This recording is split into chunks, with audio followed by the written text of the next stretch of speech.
Buongiorno, sono Alice Bressan, dirigente medico dell'Unità Operativa Complessa Chirurgia Generale Ospedale Sant'Antonio dell'azienda Ospedale Università di Padova, diretta dal dottor Giacomo Sarzo. Oggi parleremo di patologie proctologiche benigne.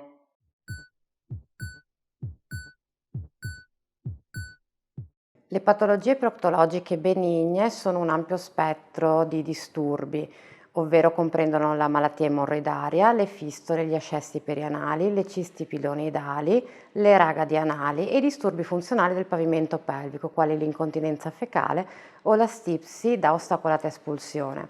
Quali sono i loro sintomi? I loro sintomi in generale sono il sanguinamento, la secrezione a livello anale che può essere sia mucoide che purulenta, il dolore, a volte invalidante, la febbre in alcuni casi e nell'incontinenza la perdita involontaria di feci e gas e nella stipsi l'incapacità di evacuare il bolo fecale.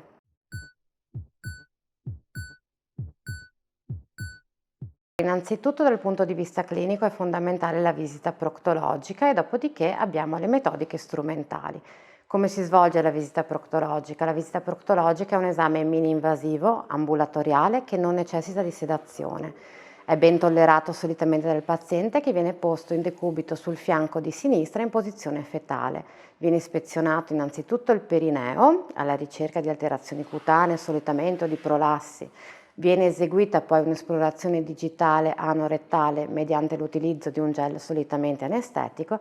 Infine vengono valutati i tessuti interni dell'ano e del retto mediante l'anoscopio, ovvero una sonda di materiale plastico e trasparente collegata a una fonte luminosa che permette appunto di vedere la mucosa anale, anche perché è importante distinguere le patologie benigne da quelle maligne, come ad esempio le neoformazioni tipo polipi o tumori.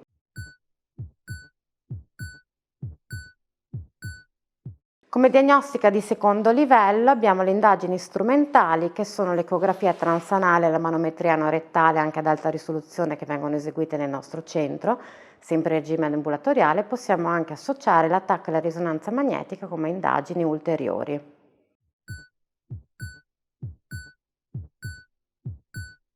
Il trattamento di queste affezioni può essere sia medico che chirurgico. Solitamente per quanto riguarda il trattamento chirurgico, nel nostro centro abbiamo un'ampia offerta delle più innovative metodiche.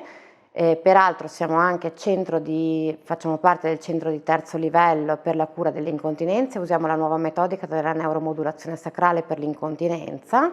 Solitamente il trattamento deve essere eseguito da personale dedicato, quindi sempre dallo stesso gruppo di persone, deve essere mini-invasivo e personalizzato in base alle esigenze del paziente, in quanto è una zona molto delicata e deve essere appunto un trattamento mini-invasivo.